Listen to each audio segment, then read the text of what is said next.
38, casi 39 minutos, está en pantalla, ya la va a ver la senadora Carolina Goich-Borovich, que nos acompaña a esta hora de la mañana. ¿Cómo está, senadora? Bienvenida, Muy buenos bien. días. Muy buenos días. A ver, quiero partir con esta información que se empieza a confirmar a través de algunas fuentes de que mañana se habla del jueves, de que podría llegar el ministro de Salud, Enrique París. ¿Tiene usted información, senadora, de algún viaje del ministro a Punta Arenas? No tengo confirmación. Ya. No tengo confirmación. Sé que el ministro tiene interés de estar allá, que lo ha estado evaluando, pero no confirmación. Y a mí me parece muy bien que pudiera ir a Magallanes, quiero decir eso. Creo que es importante, hay una situación compleja además, hemos visto cómo han aumentado los contagios, creo que sería oportuno que, así como se ha desplazado por otras regiones, eso ha sido una característica del ministro desde que asumió el estar en terreno, que también pueda estar en la región.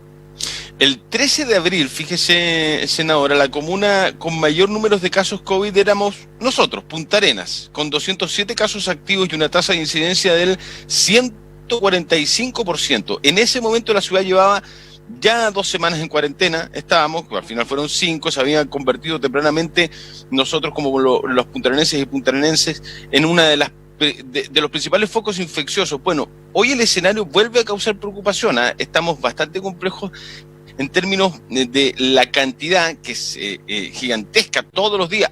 Ayer fue el número con más contagios en toda la pandemia, 68. Habíamos llegado a 64, 65 en un momento, 68 en el día de ayer. Se superó la barrera de los 300 casos activos.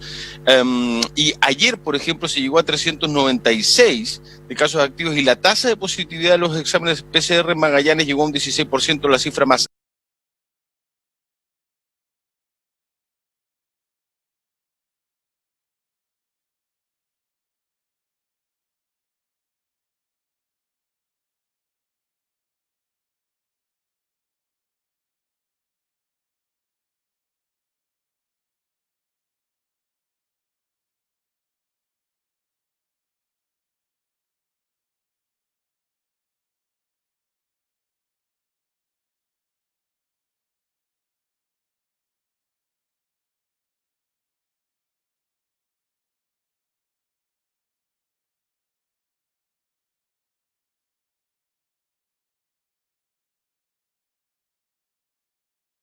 un colapso para tomar una decisión, ¿no? La gracia es tomarlas antes. Pues, o sea, aquí yo creo que nadie quiere volver a cuarentena, pero con los indicadores que tenemos, vamos directo para allá.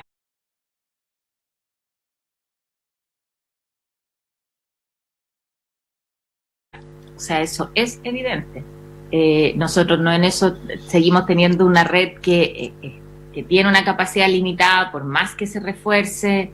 Entonces yo creo que los próximos días van a ser claves para esa decisión. Habíamos visto que la cantidad de exámenes positivos respecto del volumen que se estaba haciendo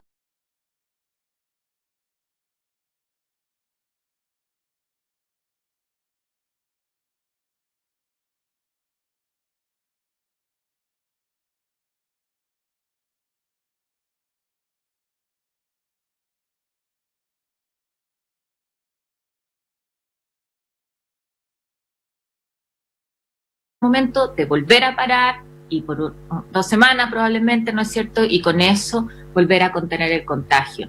Te insisto, no es lo que nadie quiere, y sobre todo cuando ya llevamos tantos meses, cuando vemos los efectos sobre el comercio, sobre los varios emprendimientos, ¿no es cierto?, los negocios, los temas gastronómicos, todos tienen la esperanza de ahora que vamos avanzando ya a la primavera de ir saliendo, pero estos datos son malos, son muy malos. Y lo que tenemos que priorizar una vez más es la salud de la población y que no se desborde, no se salga aún más de control el virus, ¿no es cierto?, el contagio del virus.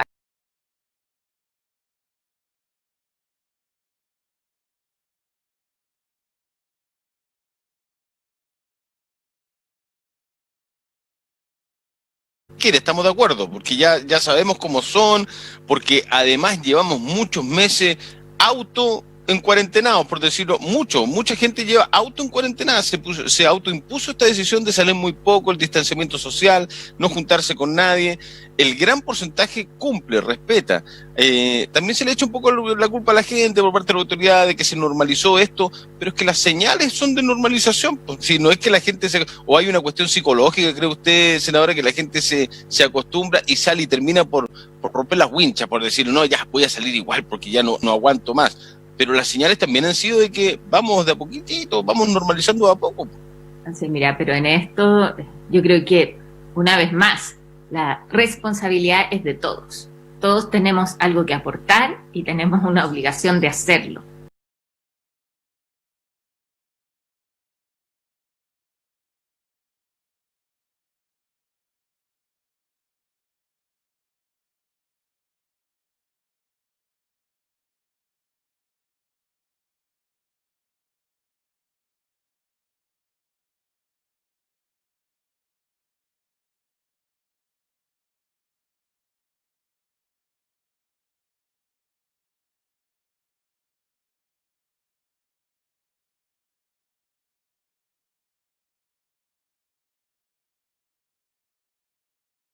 En eso, la mayor parte de la gente tiene un buen comportamiento, pero también hay situaciones de encuentros familiares, de fiestas que se dan, de conductores en estado de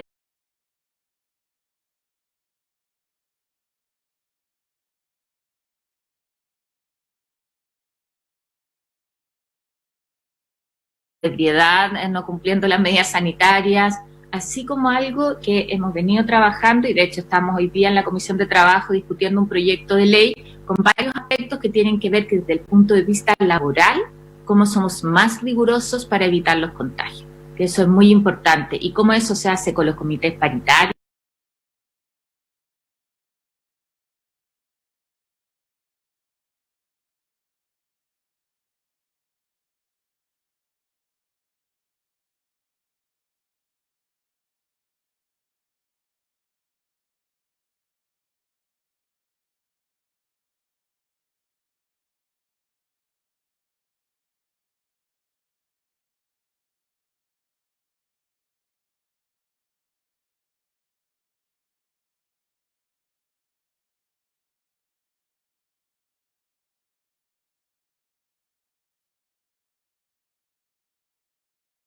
Muchos comentarios de eso y es muy extraño porque el teletrabajo, como usted dice, llegó para quedarse y el mundo va a girar casi en un muy buen porcentaje alrededor del teletrabajo.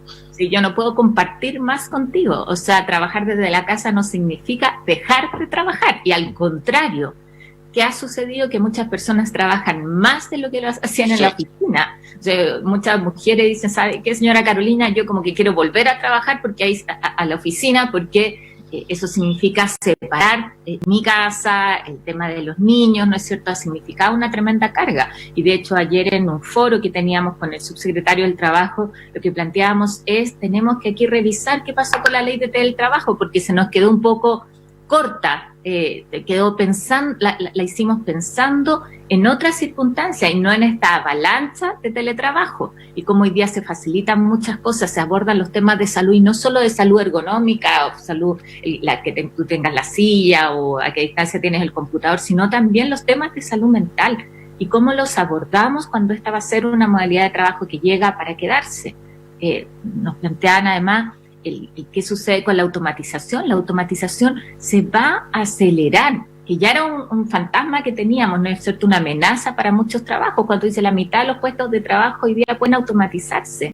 ¿Cómo enfrentamos eso también? Un cuarto pueden ser teletrabajados, pero son cambios más permanentes. Y yo creo que en eso nosotros tenemos que abordar una discusión aquí, más bien en el aspecto laboral, que mira al futuro, ¿no es cierto?, más que decir vamos a volver a la normalidad antigua, porque eso ya no va a existir. Hay algo que el coronavirus ya cambió y significa capacitar distinto. Nosotros tenemos sobre la mesa una reforma al CENSE, pero que un poco más, un poco menos, es más de lo mismo. Discute quién paga la franquicia, cuáles son los copagos, y no, lo que nosotros necesitamos en esto es pasar de una capacitación que capacita de acuerdo a la necesidad de la empresa, una capacitación que se centra en la persona, porque ¿Tú tienes alguna duda de que hoy día todos los trabajadores deberían tener un piso de capacitación en habilidades digitales? O que los temas de programación, por ejemplo, que es el nuevo lenguaje, debería ser también algo a lo que puedan acceder todos, independiente incluso de la empresa en que estén. O si extendemos ahora la ley de protección del empleo y la posibilidad de estar suspendidos hasta fin de año, que ese tiempo se capaciten los trabajadores. O sea, que sea un tiempo activo en términos después de salir con mejores condiciones de empleabilidad y tener menos riesgo de ser despedido o la posibilidad de ser reconsratado. Acá el teletrabajo es fascinante la conversación, ¿eh? Hay algunos que no están de acuerdo y dice el teletrabajo es para gente responsable, porque si uno no es responsable y no se autorregula va a ser re difícil. Es verdad, puede ser, pero el punto es que se van a tener que terminar acostumbrando igual. Se demorarán un poquitito más en entrar, en subirse a la bicicleta, pero todos vamos a tener que ocupar la bicicleta. O sea, esta cuestión yo no la veo distinta. Ahora, quiero hacer un paréntesis respecto de lo que estábamos hablando, ya volvemos al teletrabajo si quiere, senadora, porque si nosotros volvemos a cuarentena, imagínense que volvamos a cuarentena, ¿ya? Vamos a estar una semana o 2 semanas, lo que tenga que ser si es que llegamos a volver a una cuarentena. El aeropuerto va a seguir funcionando como está funcionando hasta el día de hoy. Los cordones sanitarios van a seguir funcionando como están funcionando hasta el día de hoy.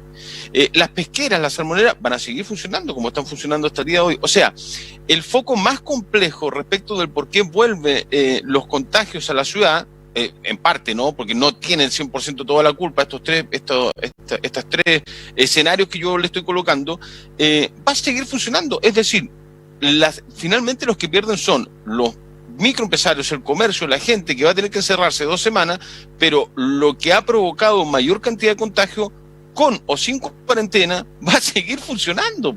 Entonces es bien difícil que podamos, ¿qué vamos a hacer? 2 semanas cuarentena, esto es como lo que decía Mañalich que hace algunos meses, ¿no? Vamos a entrar y a salir, y es súper dañino eso. Pero lo hemos dicho yo creo que desde el primer día, ¿no es cierto?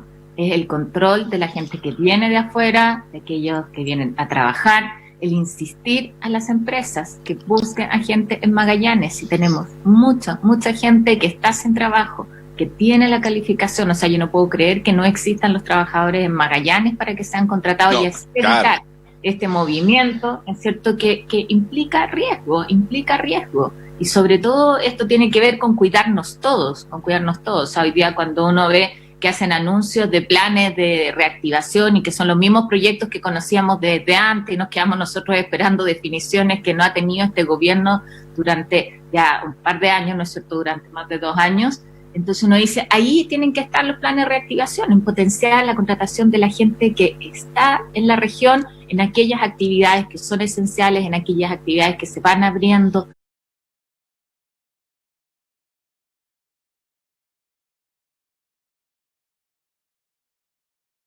Tampoco necesitamos abrir todo. Y esto es bien importante respecto del paso a paso. Ayer lo decíamos, o sea, el que se vaya abriendo de a poco no es uniforme. Abrir el mall no es una necesidad. Entonces vamos también escalando, pero muy progresivamente, muy de a poquito. Si tiene que ser con mucho cuidado y solamente en aquellas cosas que, te insisto, son esenciales para el funcionamiento. A mí me preocupa cuando dicen vamos a abrir los jardines infantiles, todos. Tuvimos una conversación esta semana. Y digo, oye, ¿están las condiciones para eso? ¿O tenemos que buscar más bien modalidades distintas? ¿Cuál es el riesgo que corremos? ¿A qué exponemos a los niños? ¿A qué exponemos a las tías del jardín? ¿A las educadoras? ¿A las técnicos? ¿No tenemos que buscar modalidades que sean alternativas, quizás más cercanas de la casa? Ponernos un poquito más creativos. Lo conversábamos respecto de las clases. O sea, decir, hoy día que vamos a volver a clase durante este año, ¿para qué? Démosle certeza a la familia. Senadora, ayer el ministro de Educación, ayer dijo, si vamos a poder abrir los colegios en octubre para un plebiscito, ¿por qué no vamos a poder abrir los colegios para que se vuelva a clases presenciales? Lo dijo ayer el ministro de Educación. Es decir, se está pensando en la vuelta a clase. Yo creo que de verdad no tiene ningún sentido. Ahora sí, a propósito de que tú planteas lo del plebiscito, o sea, yo creo que hoy día no hay justificación para no hacerlo. Nosotros podemos tener un aumento de casos hoy día, en un mes más, en 2 meses más y también después. O sea, vamos a tener que convivir con el virus por lo menos hasta que exista una vacuna segura, que no va a ser antes de marzo. Ya, o sea, ¿usted cree que aunque hayan comunas confinadas, hacer el plebiscito sí o sí el 25 de octubre? Y parte del, sí, yo creo que el plebiscito se tiene que hacer y más que estar en esta indefinición de veamos qué pasa, hay que ponerse a trabajar todos para que sea un plebiscito seguro. En eso, mira, hemos estado en conversaciones con la presidenta del Colegio Médico, me dice, hay disponibilidad aquí de la gente que está en las carreras de salud como estudiantes para ser vocales. Uno entiende la preocupación para un vocal, una persona que sale sorteada de ir. Entonces busquemos voluntarios de gente que tiene capacitación para estar en una mesa. Pongamos en esto barreras que son las micas, ¿no es cierto?, el plástico para protegerte, estoy siendo súper concreta, garantizar la mascarilla para toda la persona que llega a votar, no necesariamente la tengan que llevar, o sea, garanticemos transporte público ese día, eso es muy importante, pero además hay una situación donde uno dice no puede ser tan difícil, la gente que tiene COVID positivo tiene derecho a votar. Me pregunto, o sea, son ciudadanos, tienen derecho a votar. ¿Y Pero por qué yo no me imagino que sí, implementar? po. O sea, Pero yo por pienso que sí, supuesto, claro, por po. supuesto que tienen derecho a votar. Pero obvio que es complejo que vayan en el mismo minuto en que va el resto de la gente por el riesgo de contagio. ¿Por qué no se le habilita el voto postal? Eso es muy simple. Hoy día están catastrados, el servicio de salud tiene la información de todo, el municipio,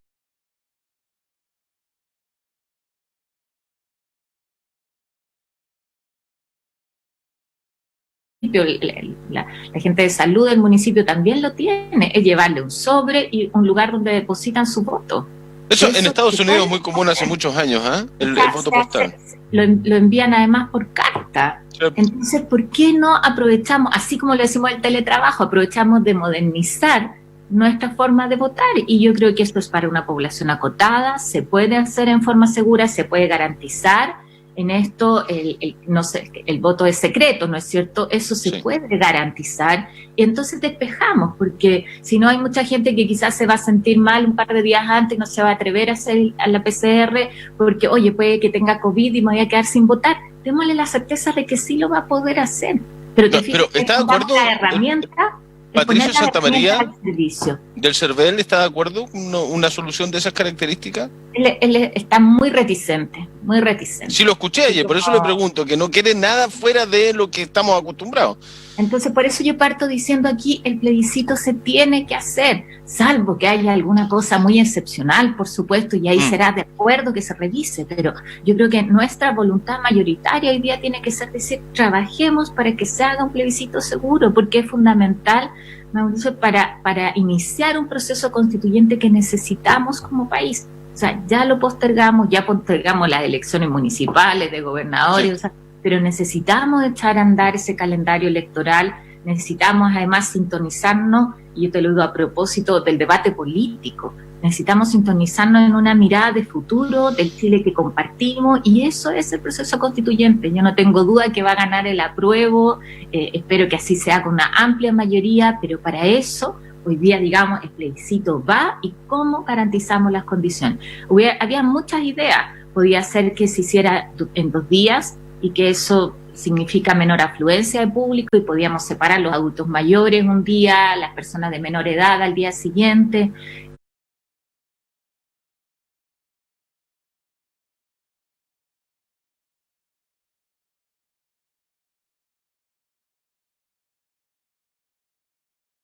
Hay locales de votación de sobra, porque hoy día tienes todos los establecimientos educacionales. Entonces, a mí me parece que el tono de la canción tiene que ser distinto. Es, el plebiscito va, hagamos todo lo que se necesita para que sea un plebiscito seguro y para que exista la mayor participación de gente, ¿no es cierto?, los ciudadanos y ciudadanas ese día. Oiga, ¿y cree que tiene que ir, aunque sea el 50% del padrón electoral para que tenga para que sea innegable?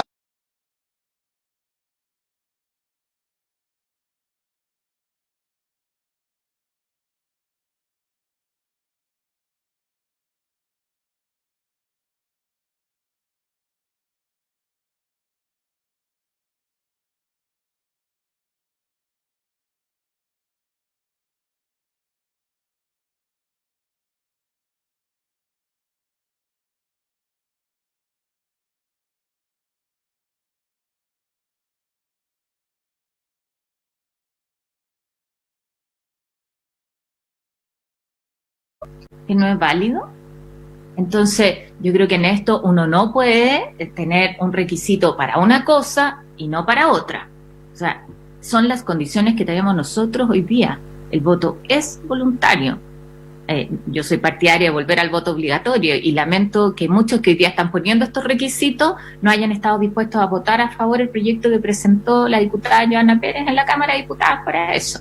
Pero no alcanzó la votación necesaria para que sea aprobado. Pero hoy día son las condiciones, entonces no se pueden cambiar las condiciones sobre la marcha, ni tampoco sembrar esta duda que, como te digo, yo creo que sacaría mucho a la pizarra y sobre eso yo creo que todos estamos de acuerdo que no se pueden cambiar las reglas del juego después. Senadora Carolina Goich, muchas gracias por partir la jornada de día miércoles con nosotros en este diálogo noticioso para toda la región de Magallanes en las plataformas de Polar. Buenos días, muchas gracias. Solamente terminar dando una buena noticia para los